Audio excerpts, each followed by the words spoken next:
London Tower calling Pan American Clipper 64. Here are landing conditions at London Airport. Wind 230 degrees, 10 knots, gusting to 20 knots. Visibility 20 miles. Clipper 64, report your position. London Tower. Clipper 64, proceeding on schedule. We are estimating your station at 0800. Over.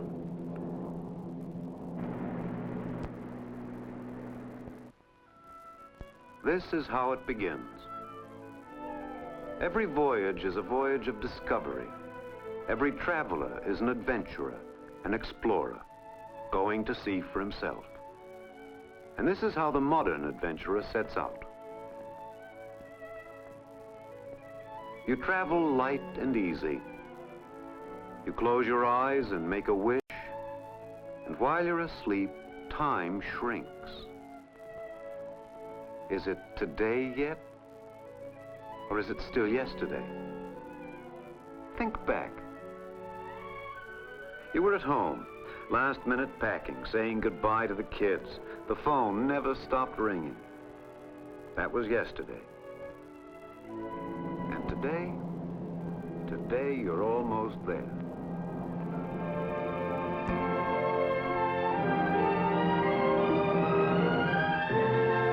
This is how a day begins. Yesterday, today, tomorrow, in the country you're traveling to. This is how it begins.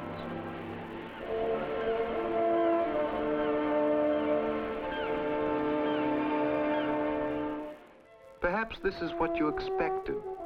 Perhaps you knew it would be like this. You find something familiar in the way the sunlight touches the green hills. And suddenly, it comes to life.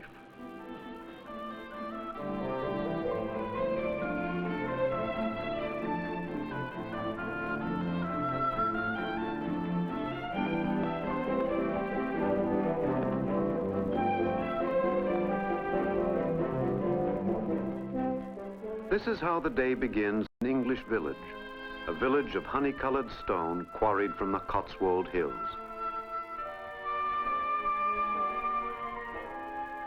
The morning's mail to be delivered, milk thick as cream from the local dairy herd. These things are all part of it. A village is land and houses and men, and the simple continuity of everyday things. A house is never called finished here until it has a garden. A garden makes you feel that you belong to a place.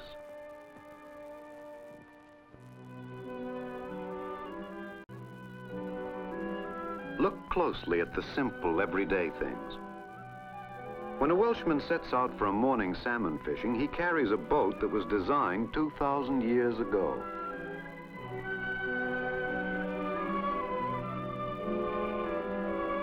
A man puts something together with his hands, and if it serves its purpose, why not let it go on serving? When you know how to use the past, you know also how to build the future. This is how a day begins, yesterday, today, tomorrow, in the capital of a great industrial nation, built on foundations 2,000 years old.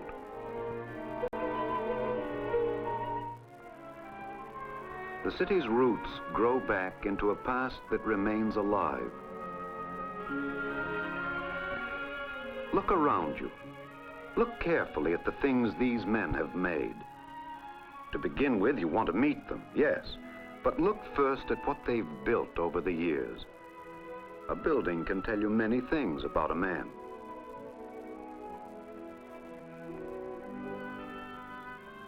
Stone on stone.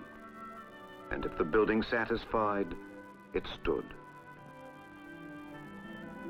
It became a part of their lives. It served. And slowly, the past became part of the present.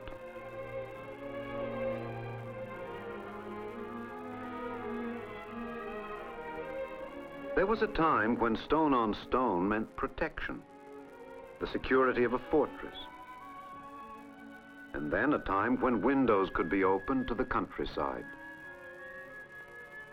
when a man's own roof was security enough.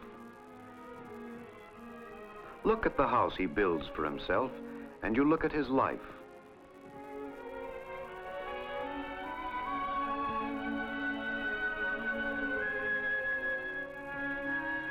Certainly the old ways will change, but the important thing is to remember. Remember how to shape something carefully and well. Remember how to shape something with your own hands, even in the country that first gave birth to modern industry.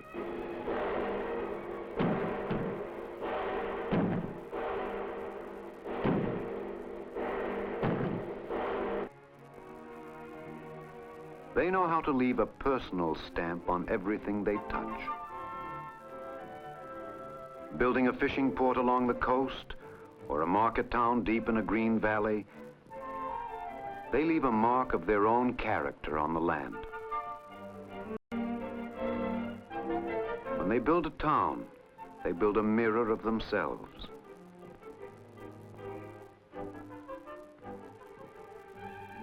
Every town is a mirror, a reflecting glass. And the biggest, the brightest, is London.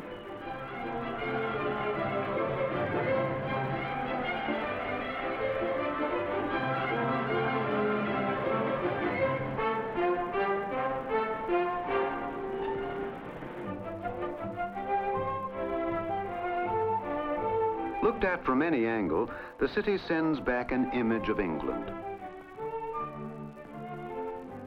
Sometimes an image of polished elegance, dark and shining.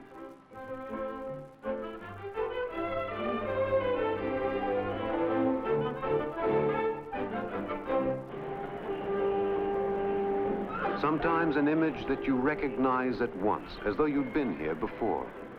Everything is a little strange, yet everything seems familiar.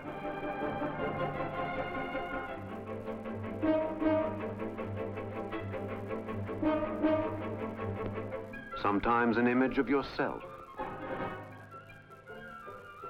The world's largest city is a market town, too. You become a bargain hunter, prowling the fashionable shops and poking into back alleys.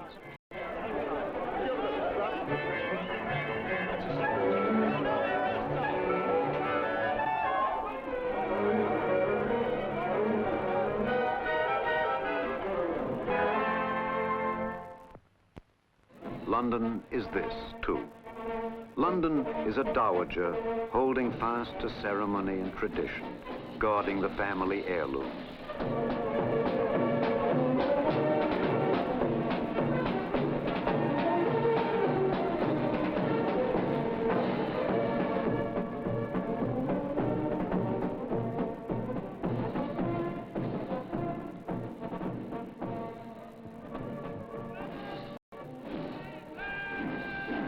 This is really a family affair, changing the guard at Buckingham Palace. No Londoner would feel quite right without it, as though in public he's liable to pretend that it's something of a bore.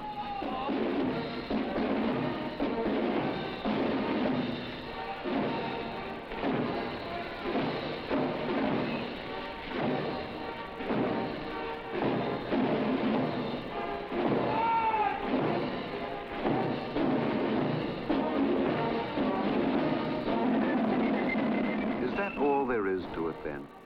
Pomp and circumstance and fancy dress? Or is there something more?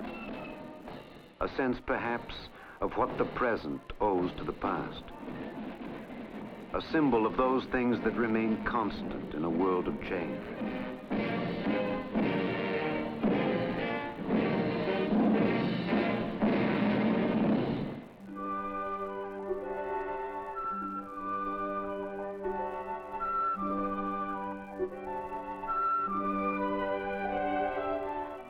This, too, is London, letting down her dignity, relaxing for a moment.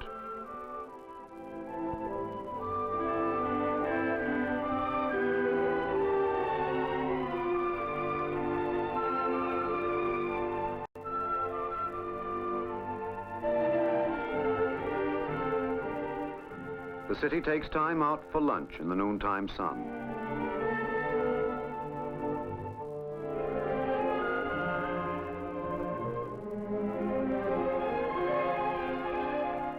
What shall it be? Veal scallopini? Chicken paprikash with noodles and a glass of Tokai? Crepe Suzette? Bird's nest soup and lobster Cantonese with fried rice?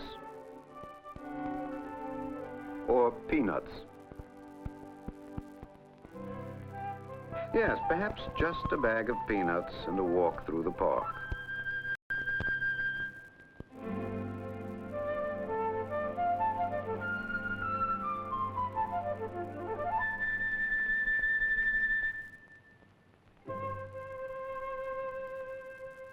What do you do on a lazy, sunlit afternoon when there's nothing to do?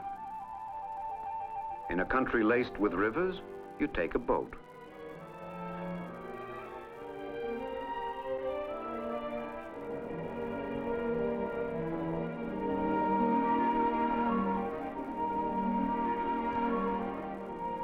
Windsor Castle, a nation's history, glides by on the shore.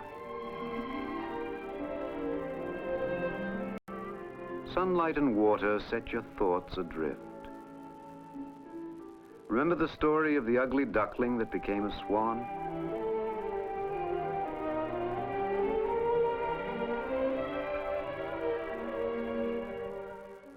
Stratford-on-Avon. A fragment of verse whispers in your mind. So long as men can breathe or eyes can see, so long lives this.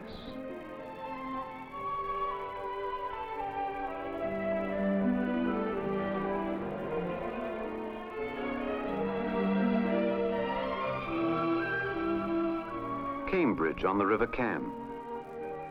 The university can be more than a collection of books. It can be a place of sunlight and broad spaces. It can grow like a garden in the green countryside.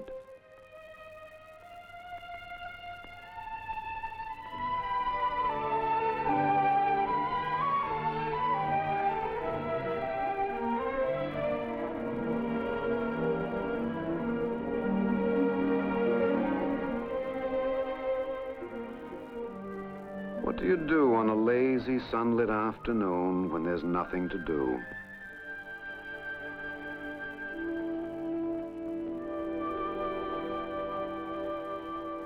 Take an hour off and loaf in the sun.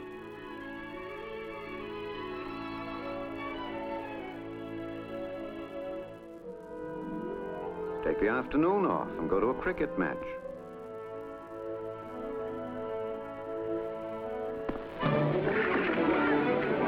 Take the day off and go to the races.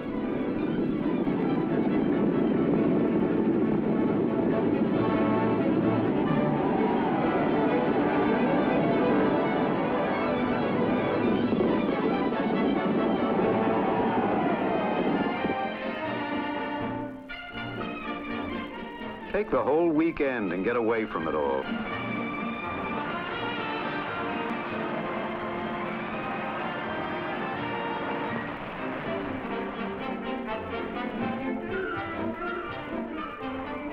Take the kids along, too, and give them a treat.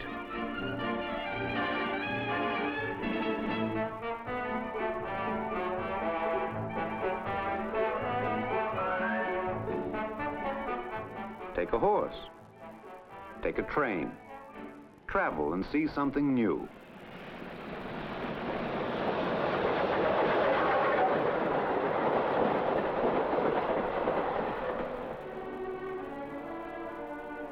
Try the southern coast, warm enough for tropical palms.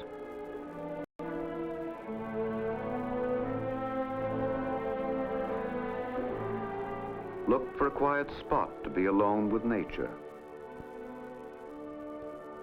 And 10,000 Englishmen will have the same idea.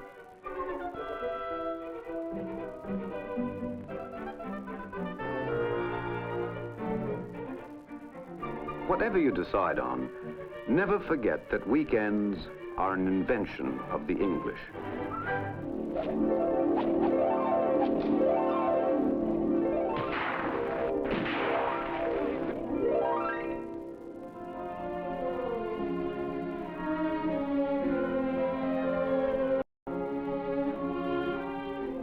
In a country circled by water, take the afternoon off and go sailing.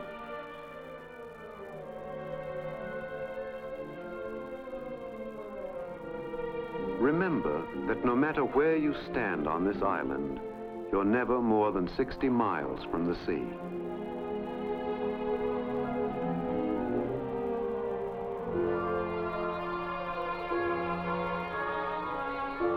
Born on an island, the sea no further than 60 miles, if a boy means to live by it, he begins his training early.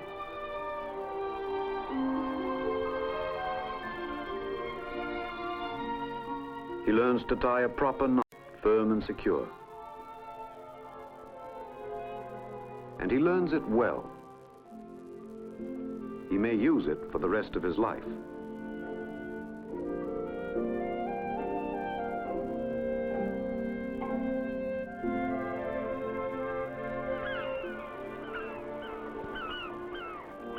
They take their living from the sea, and some of them grow old knowing nothing but the smell of salt in the air.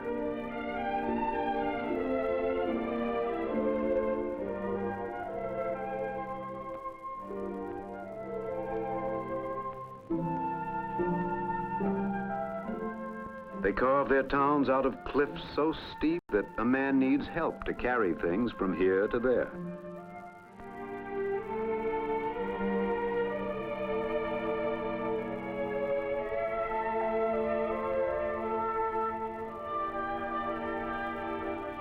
The receding tide leaves a harvest on the shore, and before evening, the towns may echo with the cry of cockles and mussels, alive, alive all.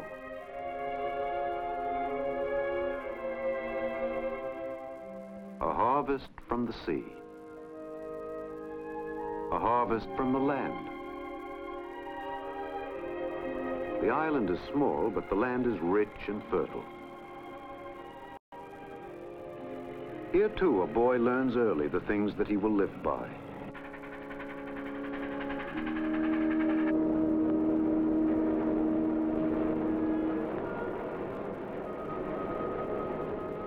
The livestock are a matter of special pride. And once a year, they have their day.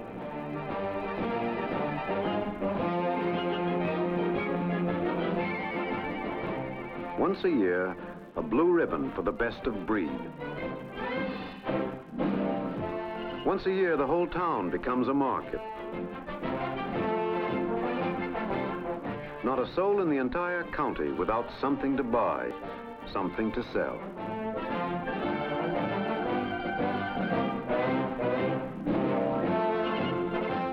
Once a year, the county fair.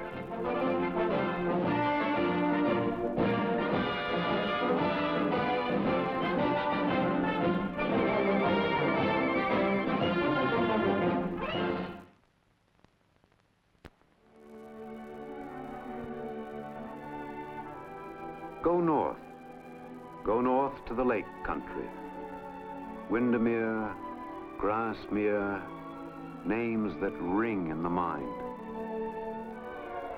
Let an Englishman teach you how to explore the countryside, how to live out of doors.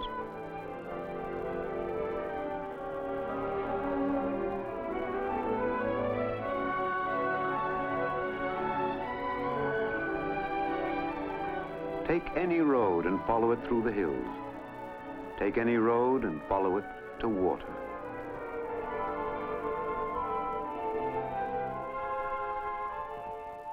Try not to hurry. Try to take your time. But however you do it, go north to the lakes.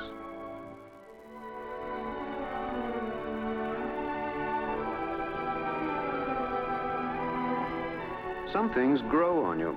Perhaps you never thought you'd take to afternoon tea, but there you are.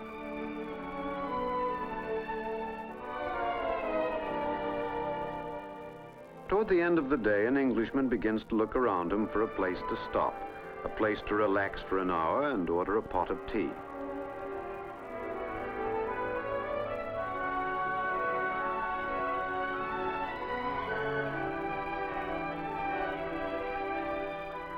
You read a message in the signs you see along the roadside. Try not to hurry. Try to take your time. Go north again. Go north over the moors to Scotland. Leave the high road, travel across the hills.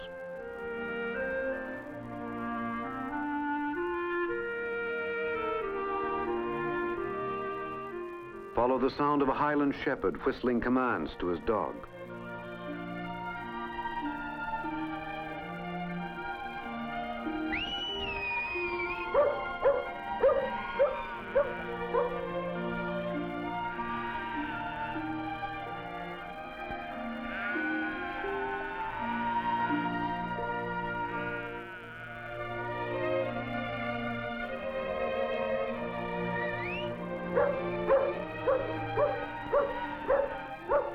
Wool to be sheared, wool to be combed and spun, wool to be dyed and woven into argyles and cashmeres, tartans and fine tweed.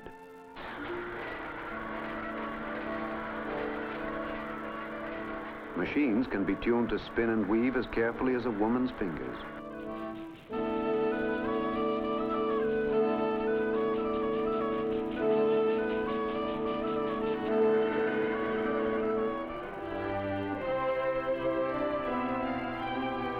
Capital of the North, capital of a nation within a nation, Edinburgh reflects an image of every Scotsman's claim to be singular and unique.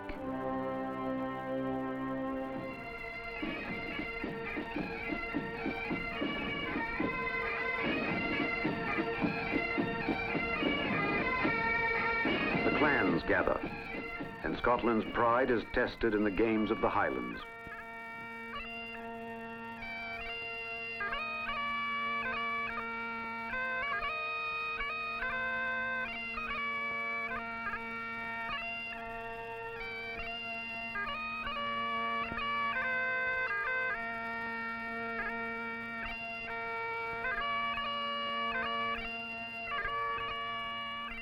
A nation's unity is proved in the claim of every man to his own particular traditions, singular and unique.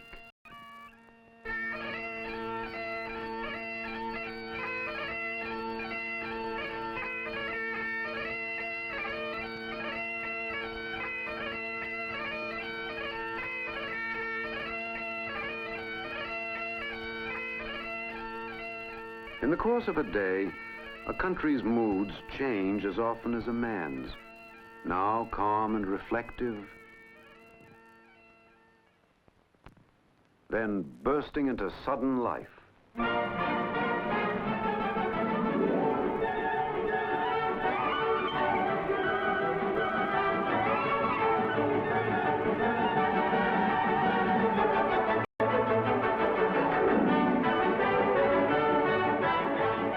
London is this, too. London is a night city. A city of flashing lights.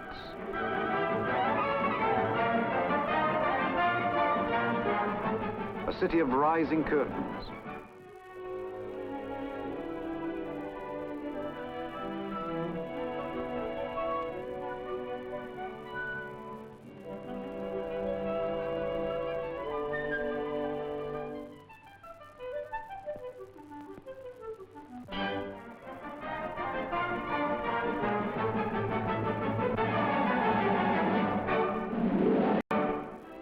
Explore the town at night.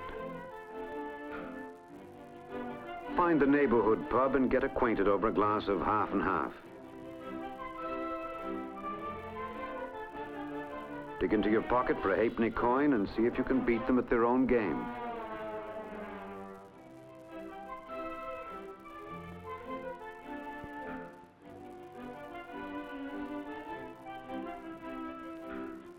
Order another pint and try your hand at an old tradition, the Englishman's game of darts.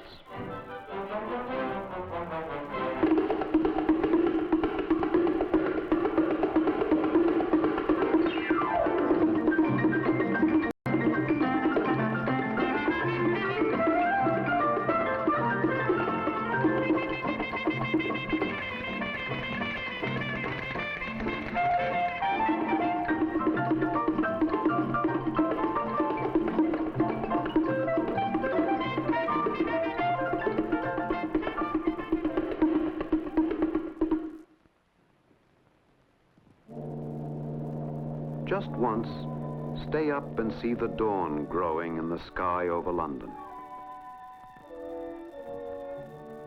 Suddenly, it comes to life.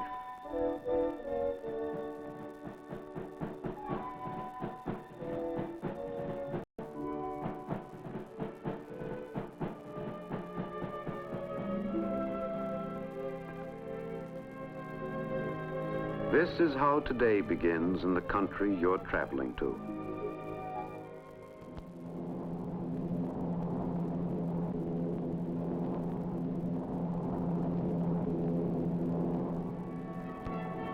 Every voyage is a voyage of discovery. Every traveler is an adventurer, an explorer, going to see for himself. While you're asleep, time shrinks. You're almost there. Ladies and gentlemen, this is your captain speaking. To our left, we're approaching the English coast. We'll be landing at London Airport in 37 minutes. This is how it begins.